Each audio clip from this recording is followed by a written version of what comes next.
Om Namo Bhagavate Vasudevaya. Om Namo Bhagavate Vasudevaya. Om Namo Bhagavate Vasudevaya. Continuing with Bhagavad Gita as it is, chapter number 18, text number 13. Panchayatani mahabaho karanani nibodhame sankhye kritante proktani siddhaye sarvakarmanam. Translation by Srila Prabhupada. O mighty armed Arjuna, according to the Vedanta, there are 5 causes for the accomplishment of all action. Now, learn of these from me. Om Ajnanatimirandasya Jnananjana Shalakaya Chakshurunmilitam Yena Tasmai Shri Gurave Namaha.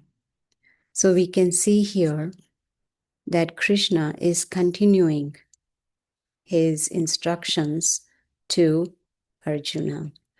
Last Sunday we learned a lot about Karma Yoga.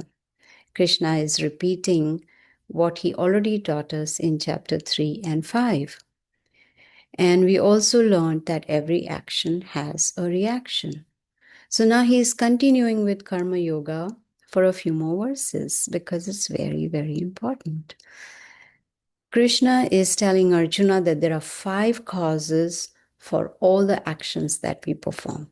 Very important to understand, because when we understand these 5 causes, then we will be more, with the help of knowledge, be more attentive on the actions that we perform. So the first he says is the place of action, which is this body. It's the body that performs these actions. Then the performer, which is actually the spirit soul. Then the senses, eyes, ears, nose, whatever, all these senses. Then the endeavors that we make, all the efforts that we put in the action. And finally, the Supersoul, which is Krishna within the heart as the Param Atma, as the Supersoul. Now, soul within the body is acting for results. So, the soul is the doer and also the knower. This is what Prabhupada is explaining, that he's a doer and the knower at the same time. And the senses, they are the instruments of action that helps us to perform the actions, because unless the eyes will see, the ears will hear, how will we perform? And the hands and all, they will perform the action. You see? So the soul is acting with the help of senses. And there is endeavor in every action, right? And we taught, do all the hard work, put in the best you can. That is the endeavor in every action. But all actions, doesn't matter what kind, small, big, medium, all actions depend on the will of the Supreme Lord. It is the Super Soul, the Supreme Lord as Super Soul, who has to sanction all the activities. So it is Him who is situated in the heart. We learned this in chapter 15. Sarvasya chaham Hridi Sani Vishto. I'm situated in everyone's heart. This is what Krishna says. So when he is seated in the heart, there is a purpose behind it. We will see that we meet people in our lives, we live with people in our lives, but no one travels with us everywhere. It is only the Super Soul, the Paramatma within the heart, that travels with us everywhere, wherever we go, not only in this body, but all the different lifetimes, all the different bodies that we take on. It doesn't matter whether it's a human body, animal body, insect body, it doesn't matter at all. Super Soul is within the heart and traveling with us. And the purpose of the Super Soul is to witness our activities. And not only that, in chapter 5, Krishna tells us that he's our best friend also. He's our well-wisher. Bhoktaram Yagna Tapasam Sarva Loka Maheshwara Suhridam Sarva Bhutanam. He is our best friend and well-wisher. and He is the super cause of all the activities. So now one may say, hey, if everything God is doing, why should I be blamed? No, we make the choice. We choose whether to do right or wrong, good or bad. He just sanctions it. We make the choice and He sanctions it. So now He's giving us knowledge so we make the right choices. Then one may say, hey, I'm intelligent enough. I know what's right and wrong. But unfortunately, most people do not know what is right and wrong according to the scriptures. So Prabhupada says, those who act in the consciousness of Krishna, following his instructions from Bhagavad Gita, you see, they come directly under the direction of Supersoul, which means the Supersoul guides them. That is what he says in chapter 15, that so sarvasya cham hridhi sanivishto mata smritir jnanam apohanam cha. He says, from me comes knowledge, forgetfulness, and remembrance. So he says, I am going to give you that, provided we make the choice. So if I choose, hey, I want to forget Krishna, he will sanction that desire. But choice I made, so who is going to face the consequences? Me. So he is the super cause, and those who act in his consciousness, they come under the protection and direction of the super soul. So then there are no more reactions. So it becomes a karma-free life. So neither good reactions nor bad reactions, which means no more coming back into this material world in any different form. No. So important to understand that these are the 5 factors that cause right or wrong actions. And these actions, they are performed by the body, Prabhupada explains, by the body, the mind, and speech. So the question arises, how to understand what is right and what is wrong? Right means it is done according to the scriptures. Wrong means it is done against the scriptures. Just like the scriptures give us the 4 regulative principles, the regulative principles that every human being should follow. So if we work according to those regulative principles, then we are doing right actions, right? But both these actions, right or wrong, they require these 5 factors. What are those 5 factors? The place of action, which is this material body, the performer, the senses, the endeavors, and the super soul, which is the Paramatma within the heart. But those who think, I am the doer, I have a lot of intelligence, and I know what's right and wrong, and I am the doer. Krishna says that person is not intelligent. Those who think I am the doer. He already explained to us in the earlier chapter, Prakriti Kriyamanani Gune Karmani Sarvasha. Ahankar Vimhudatma. Ahankar means pride. Out of pride, if one thinks I am the doer, then they cannot see things as they are. They are so engrossed in their pride that they cannot see right from wrong. So it is those, Prabhupada explains that those who are less intelligent, they cannot understand Super Soul at all. Even though he is within our heart and he is conducting the actions, which means sanctioning them, of course, he does not force us to do right or wrong. He allows us to make those choices. Why do we talk about Bhagavad Gita every Sunday morning? So that we can understand, so that we don't make mistakes, so that we don't get any reactions, so that we don't come back into this material world. That is why we are trying to understand the Bhagavad Gita. So he does not force us to do right or wrong. We choose, and he only sanctions our actions. And what are the material causes? That's the place, the worker, the senses, and the endeavors. But the final cause is the Supreme Personality of Godhead, Lord Krishna, as the Super Soul. So, when a person is not interested in performing their prescribed duty, Krishna explains that is because of false ego. And what is a false ego? I'm this body, and I'm meant to enjoy this body. This body is meant for my personal sense enjoyment. This is their mentality, their thinking. So those who desire not to perform their prescribed duty, it's because of false ego. And what is the real ego? Real ego is I am the spirit soul. I am part of Krishna, the Supreme Lord, and I am a spirit soul. And what is my constitutional position? Is to serve the Supreme Lord. But sometimes people don't understand. Most of the times, people don't understand.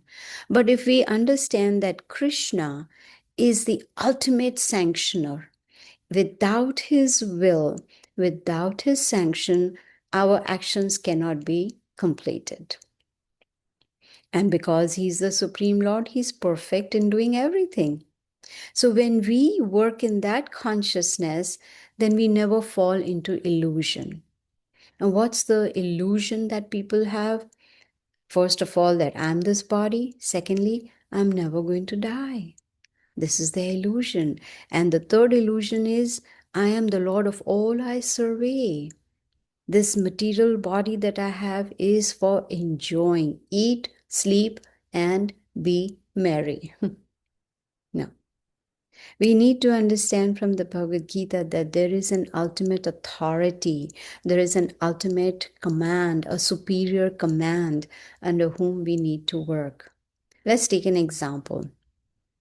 Prabhupada gives a very nice example that when a soldier is on the battlefield and kills the enemies on superior command, if the superior authority tells him kill, and if he does, what is the result? He gets a medal because he performed an action under superior command, which is actually, if in layman's language, that would be you killed somebody, you need to be hanged.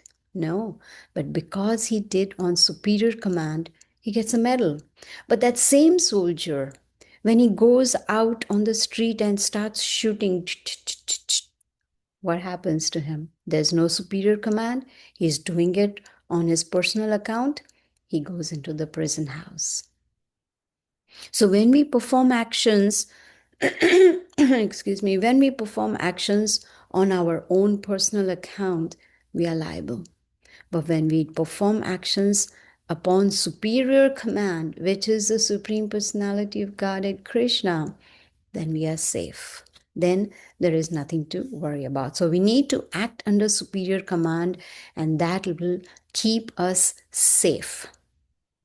Now, in one of the purports, Srila Prabhupada gives, explains very nicely that there are three factors that motivate our action. You see, for everything that we do, there has to be some motivation. I do two jobs. What is that motivation? To earn a lot of money. And what is that motivation, that earning a lot of money? So I can enjoy a lot. So there's some motivation, right?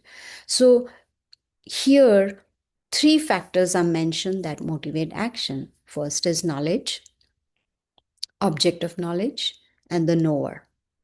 You see, these are the three requirements that motivates, three factors that motivate our actions. Now, the constituents of action, what are they? Senses, work, and the doer. Now, before doing any work, there has to be some inspiration. Why do I want to do something? There is something, we have some knowledge, we have some liking, that when that inspiration is there, then that work takes form of action. Very nicely we can understand is there is thinking, feeling, willing. When we think of some action, then sometimes it converts into words, then that leads to action. You see, so senses help us in performing these actions. Like I explained before, that when we see something, we like something. I was seeing a billboard. I don't know if I talked about this last week, but I was seeing this billboard which said, I think it was at the airport, which said, see it, like it, want it, go get it. This was the billboard. That was so funny. And it's so true. It's the senses, the sight, the vision. When we see it, I like it. And then I want it because it is something that's going to give me satisfaction. And what is the billboard saying? Go get it, even if that means you have to work really hard to buy what you really want. So the senses, they help us in performing the actions. And guess what? The mind is the center of all senses. That's why right in the beginning of Bhagavad Gita, excuse me, Krishna explains to Arjuna, control your mind. Because when the mind is under control, the senses will automatically come under control. Now, how to control the mind? Mind is so very powerful. It takes us in split seconds from one place to another without even buying a ticket, without even hopping on a plane. And within few seconds, the mind can travel anywhere. That's how powerful the mind is. So now question is how to control the mind. Very simple. Mantra meditation. We chant. We chant every day. Hare Krishna, Hare Krishna, Krishna Krishna, Hare Hare, Hare Ram, Ram Ram, Hare Hare. When we chant these powerful spiritual sound vibrations, they enter into our ears and go straight to the heart, cleanse the heart, and cleanse the mind. Many times people say mind, mind, mind. Mind is not here. Mind is in the heart. So there is this gross body that we can see, and then there's a subtle body, according to Bhagavad Gita, that is situated in the heart. And what is that subtle body? Mind, intelligence, and false ego. This comprises of the subtle body, which is situated in the heart. And the mind is the center of all senses. So now, Krishna continues his instructions to Arjuna and describes how knowledge, action, and performer, all these three are based on different modes of material nature. We've heard in chapter 14, which is entitled Modes of Material Nature, how everything falls into these three modes: goodness, passion, ignorance. But the idea is to go beyond these and go to the mode of pure goodness. So, in chapter 14, we learned that the mode of goodness is illuminating. So beautiful. It's illuminating. And those in the mode of passion, they are very materialistic. But those who are in the mode of ignorance, they are very lazy people. So all these three modes, goodness, passion, ignorance, they are binding. They do not give us liberation. And in 14th chapter, Krishna says we have to transcend these three modes and come to the mode of pure goodness. You see, even goodness is conditioning. It's not good enough to be good. We have to go beyond that. We have come to pure goodness. So those who see the spiritual nature in others, when we meet others, the first thought that should come to our mind is there is a spirit soul. There is a super soul within that body. You see, when we see others in the spiritual nature, that means at least we are in the mode of goodness. Even though the spirit soul and super soul are in different kinds of bodies, different species of life. Not just so, even if we see a bird or an insect or an animal or a human, the consciousness should still be the same. Because each and every living entity has a soul and a super soul within that body. You see? And that's, of course, the basic foundation of Bhagavad Gita. We are not this body. We are the spirit soul. So we need to see that in others, it's not just the body. It's the spirit soul within. It's Krishna within each and every living entity, and not identify with the bodies. You see, when we have to, say, when we are talking to somebody and we are unable to remember the name of that person that we want to talk about, you see, so how do we describe to others who are we talking about? The mentality is, we look at the negative points. Oh, someone who's very fat. Oh, I'm talking about the one who doesn't sing nicely, or the one who has a long nose. We always talk like that. We are identifying with the body. We don't look at the good qualities of that person. You see? Why? Because we are identifying with the bodies. We are not thinking that, oh, that other person that I'm talking about is a spirit soul. So we need to be kind to all living entities, not just human beings. Why? Because Krishna says that all living entities are my part. Mamai Vamsha Jiva Loke, Jiva Bhuta Sanatana. Amsha means my part. Mamai Amsha, my parts. All living entities are my parts and parcels, and also they are children of Krishna. They are in different bodies because of their past karma, right? Whatever we think at the time of death, to that state of mind, to that state we will achieve without fail. Krishna says that. Yam yam vapi smaran bhavam. So if we are thinking of animal at the time of death, the next body that we'll get is that of an animal. If we think of Krishna at the time of death, we go back to the spiritual world. And that is why we practice all our life. We practice getting on knowledge from Bhagavad Gita, putting it into practice, doing mantra meditation every day, so that the final examination at the time of death, we are able to think of Krishna and go back to the spiritual world.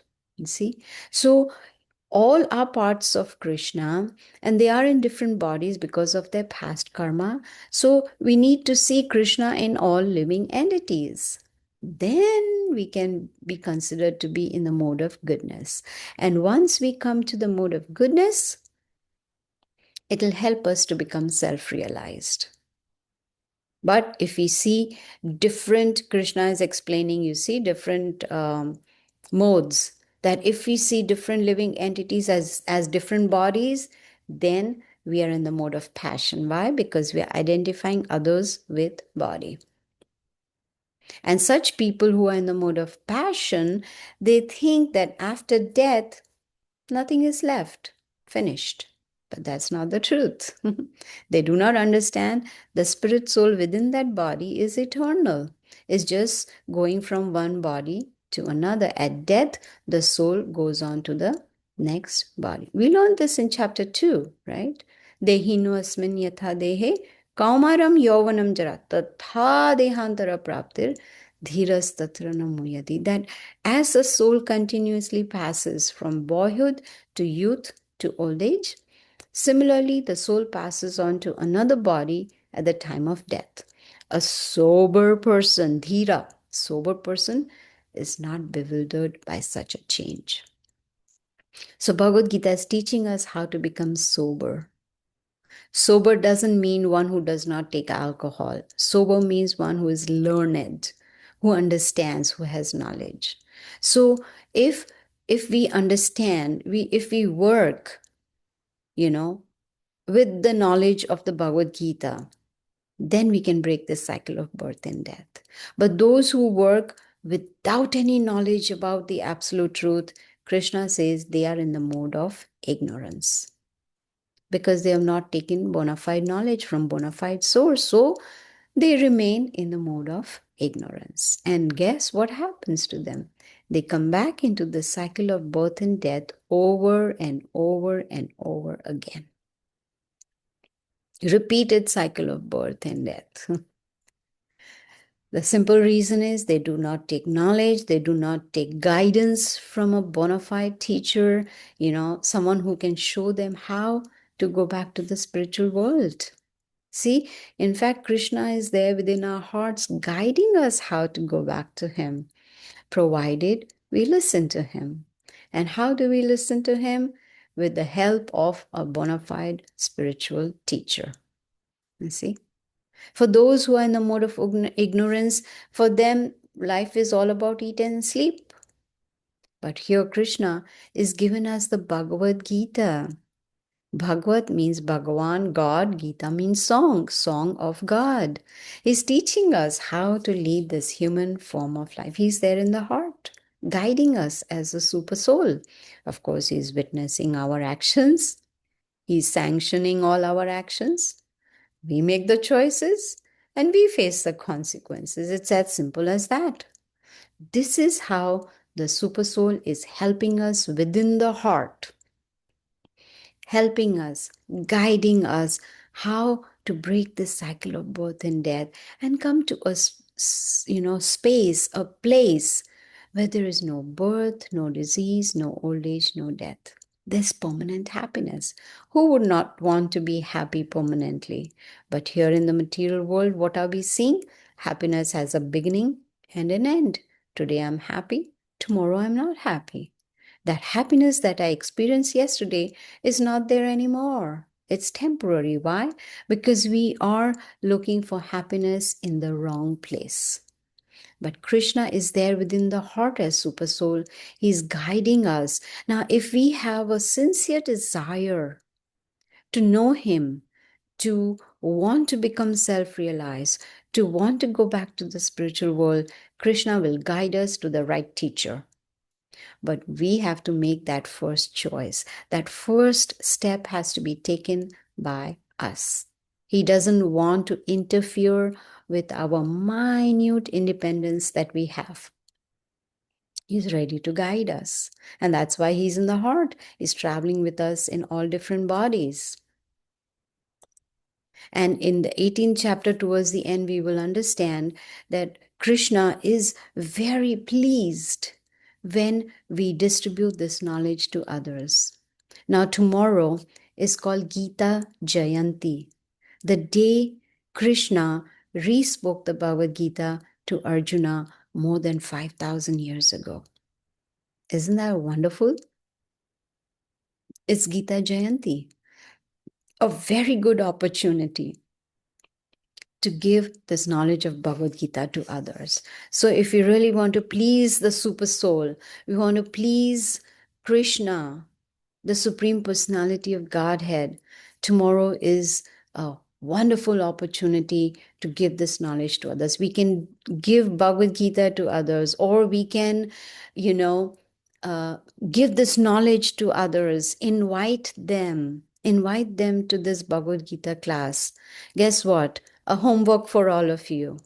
Next Sunday, bring one person, a new person, to the Bhagavad Gita class. Let them get this knowledge. Let them also improve their lives. Let them also become permanently happy. So we can help others. See, when we help others, Krishna says in chapter 18 towards the end, He is most pleased when we distribute His knowledge to others. Most pleased. So let us take this opportunity of at least tomorrow, which is the Gita Jayanti. Of course, we should do this on a daily basis, give this knowledge to others. But if it is not really practical or it's difficult, then we can do it at least tomorrow. Okay, so I'm going to end now. I have covered up till verse number 22, and I will continue with verse number 23 next Sunday. Thank you. Hare Krishna.